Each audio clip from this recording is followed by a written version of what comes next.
venture to build a 40-foot-long canal narrowboat.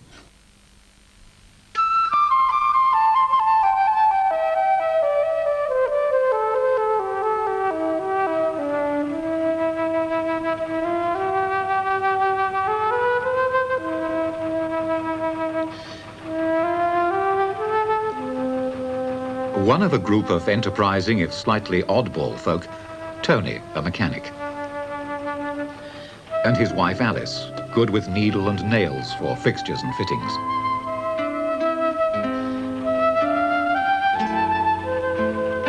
While Stan is the live wire, a bit of an electrician.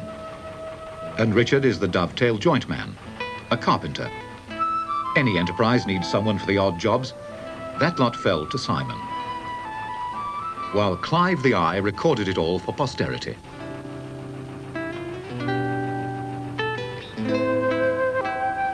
Varied talents between them, and hard to imagine their coming happily together to produce something they'd never tried before. But then, given a challenge, it's surprising what people can really turn their hands to. They set out to build themselves a boat. Not just any old boat, but one of those long, elegant, shallow draft vessels. A narrowboat. And they did it. But really, it should never have happened, since their real interest in life is caving, digging around in Mendip.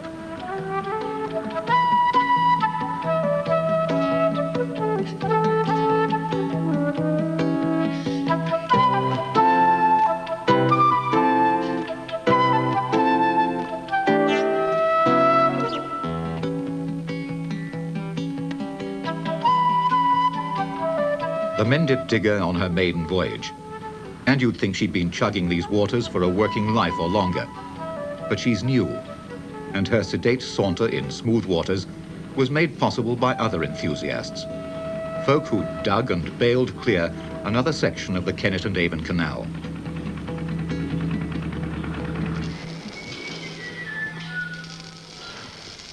It all began in 1976. When the first sections of some 3 tons of sheet steel were laid down. Not what you know, but who you know soon became a watchword. There was a friend in Frome with an engineering works. They used him. The boat might have been called the Bent Bridge, because the idea was born when they cruised together on Irish canals and had a collision.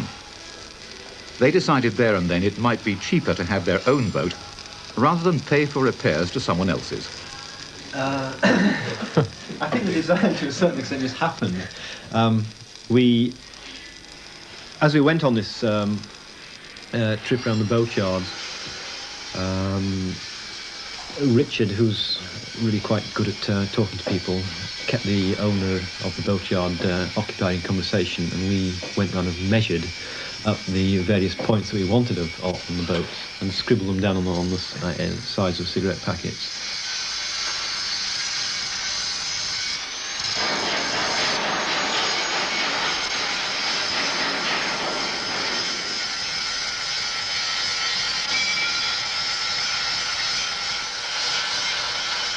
The chap who built the boat never had any experience of boat building, apart from, I think I'm right in saying, a pontoon for the North Sea. And he got all his measurements and all his designs basically from the weekend we spent in the Midlands. I think he really managed remarkably well.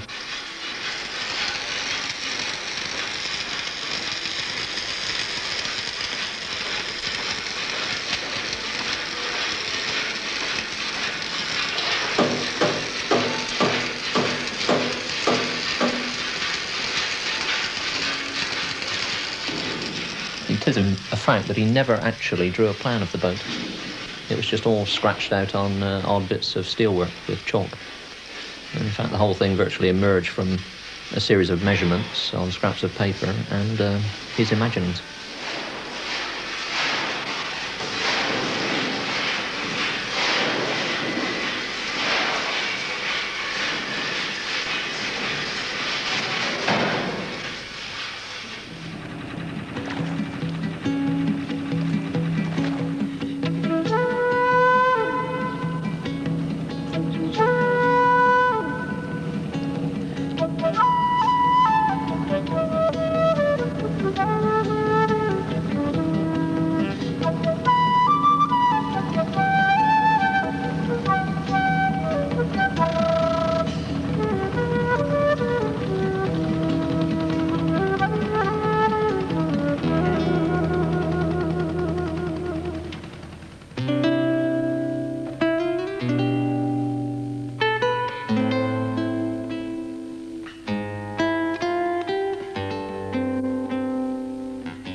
A year has passed, and by Easter 1977, the time had come to find other moorings. A place on dry land, where the hull and superstructure could be fitted out.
The berth chosen to tie up the boat was a farm.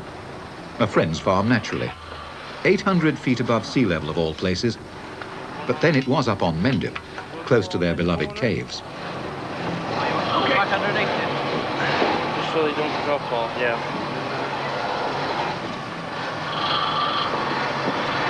We're going to get a ride in the air, are we?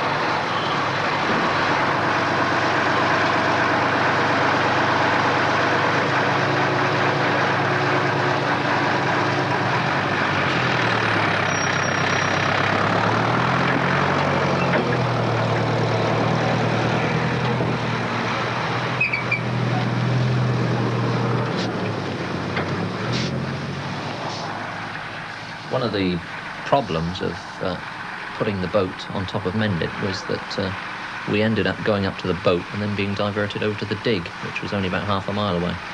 So in fact, although going up to the farm, we would very often spend the time cave digging instead of working on the boat. Talking to the farmers. It was also a very bleak sight in midwinter, and there were periods, weeks on end, when practically no work could be done on the boat at all. The wind whipped across the top of the hills.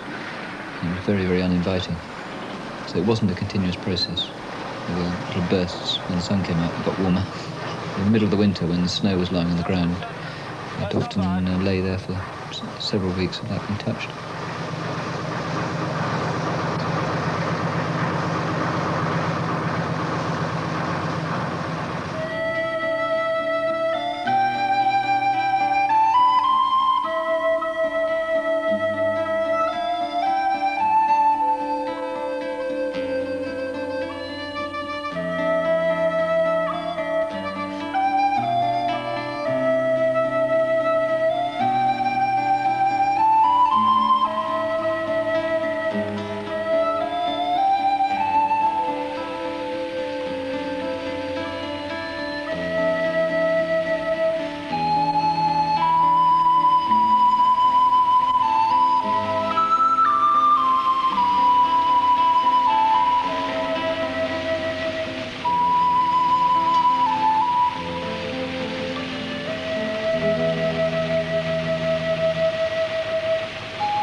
I think on reflection we could have done with perhaps some sort of overall plan to work to.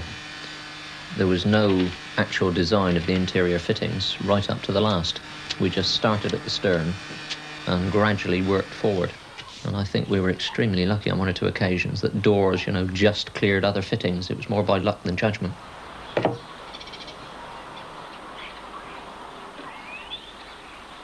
Something that's become obvious to us now, having finished the boat, is the fact that we took an awful amount of care over some of the fittings, which are now completely invisible. I can remember spending hours planing down timber and levelling off edges and smoothing it down, and now it's completely buried under other fittings and is never seen by anyone.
Look on the other side, Alice.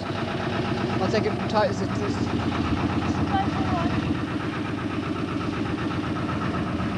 Are you okay?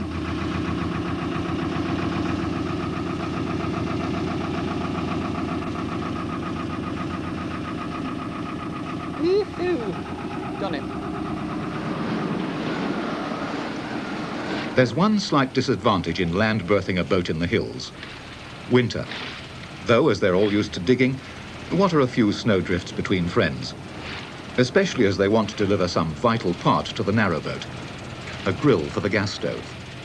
We managed to get to the boat across country, across all the fields, and got very essential supplies to the boat, and we managed to clear some snow out of the boat at the same time. It was very strange. The same day there was a party of walkers stuck in a field headquarters not far away, and the police and rescue services couldn't get to them, even with skis. They didn't realise that there was a Land Rover half a mile away to come up from Cheddar with essential grill parts for the boat.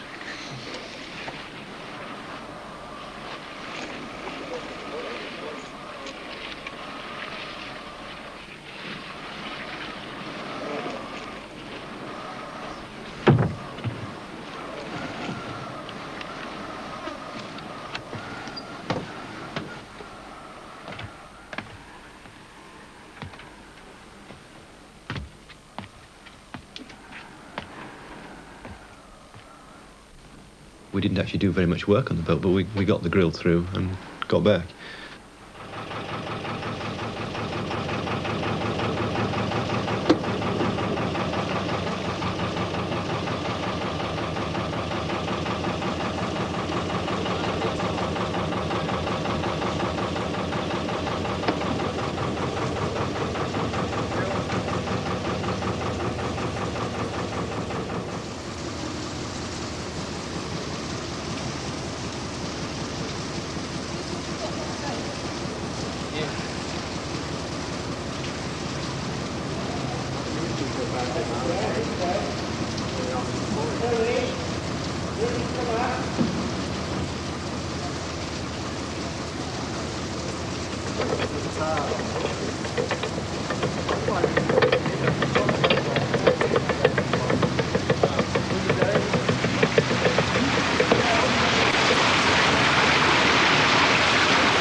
That's not where water is supposed to be.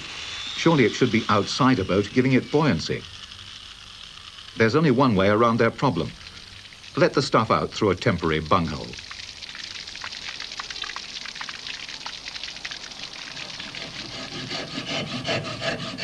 When we were facing our second or third winter on the boat, it did seem to have dragged on for an awful long time.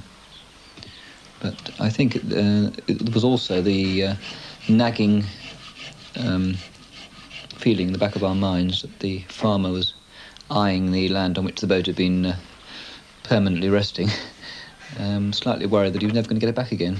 He had plans for putting up sheds for his sheep, and although he would never actually say anything to us, it was obvious that he was getting slightly impatient.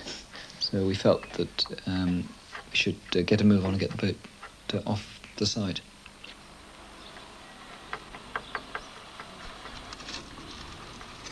We gave ourselves deadlines which, to start with, were completely impractical.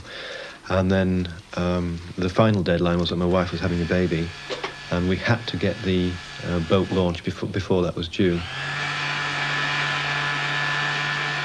One of the real chores of building the boat turned out to be the painting, particularly since we changed our scheme of painting several times. And we were even faced halfway through with scraping off all that we'd put on laboriously in the workshop and starting from scratch. And I don't think anyone particularly enjoyed the coat after coat of undercoat that went on.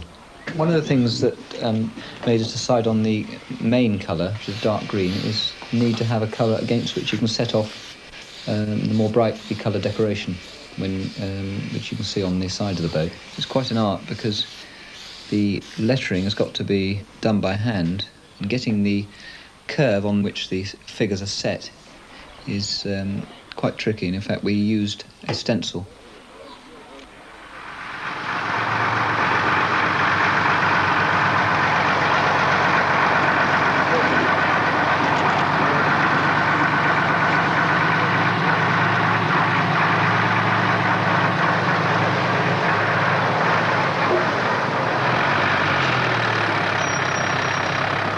(1980), 3.5 years after the first keel plate was laid, and the digger, like a late developing duckling, must be put in the water.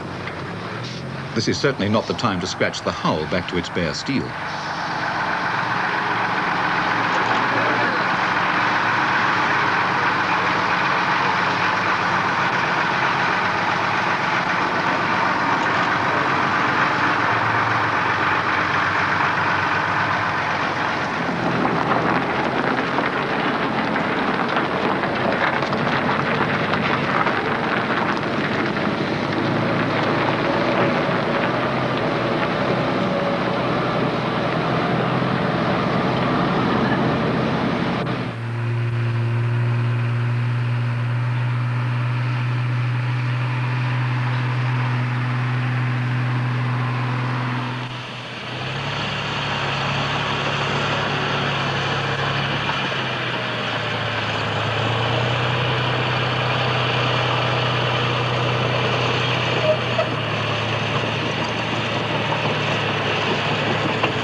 A bleak, windswept day in May, and the Mendip Digger reaches dockside. Bristol City Docks, appropriately right in front of the Industrial Museum. The thing I really remember about the launch day was how terribly wet it was, and we arrived at the boat to discover that all the windows leaked. One of the general feelings was, despite our confidence in the builder, there was a slight apprehension as to whether it was going to float. And we had, in fact, brought the builder with us as a sort of hostage in case anything went wrong. I thought that it might capsize. I'd a couple of weeks previously seen another launch, and the boat there had been very badly ballasted, and the stern was way out of the water, and it was badly down on one side. I thought this was very probably going to happen to ours as well. You don't really get a second chance. It's 1 minute it's on dry land, the next minute's in the water, and you've got to have it right. Push it round a bit. Come on, push. Push. Go down a bit more, yeah. Get the rope clear. Go down a bit. Come on, let's get it up closer. It's interesting that the same day that we were launched, another boat was launched in the docks and put into the water, and the slings were taken off the boat immediately. The boat hit the water and it sank, and there was literally nothing they could do. It sank immediately on launching. We were very lucky actually with our crane driver, because he lowered the boat into the water very, very slowly. We went round and checked for leaks, and he kept the slings on really for quite a long time with some tension in the cable, so we could go around and check and make sure that everything was absolutely correct. And then we said, take everything off, and we're quite happy with it. There was a tremendous feeling of relief that everything went as well as it did. Because the boat was made in the way that it was, we had no idea how it would behave in the water. There's a professional boat builder who's built a lot of these things before, can put in, 4 inches of concrete into the bilges and know that he's ballasted the boat exactly correctly. We had no idea. So we did some calculations, thought we were right, and it turned out that in fact that we were, but we had no knowledge of how the boat would float before it in fact went into the water.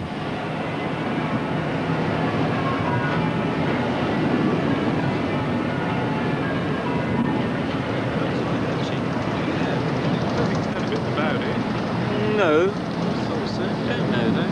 No. Don't know anything about it.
Anyway, I didn't really know. I thought the trim would be completely wrong, and I thought the stern would be a bit light, which it isn't. It's just an incredible relief that it has floated. Oh, it's superb. I'm still absolutely sort of jittery and sort of bouncing about it. The funny thing is the movement on the water after 3 years on the farm. And actually, when you move from one side of the boat to the other, it actually responds to you. It's come alive.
Easter 1982, and Mendip Digger, all 9 tons of her, has travelled the length of the Kennet Avon Canal to celebrate with other highly painted boats and proud owners the opening of a new section of the waterway. 6 years' work have gone into being here today, give or take some time off for caving. They're £5,000 the poorer in pocket, but inestimably richer in experience and confidence in their own abilities.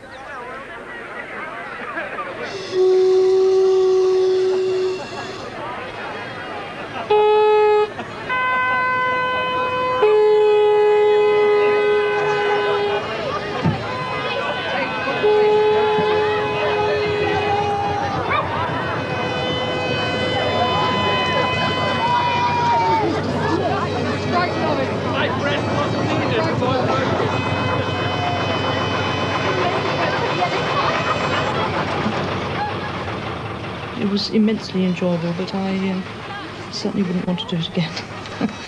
I think it did work so well because we were used to working with each other, and we were used to each other's peculiarities and each other's tastes before we actually started the project. Part of the enjoyment of using the boat now is the memory of the building of the boat and all the enjoyment we had doing that.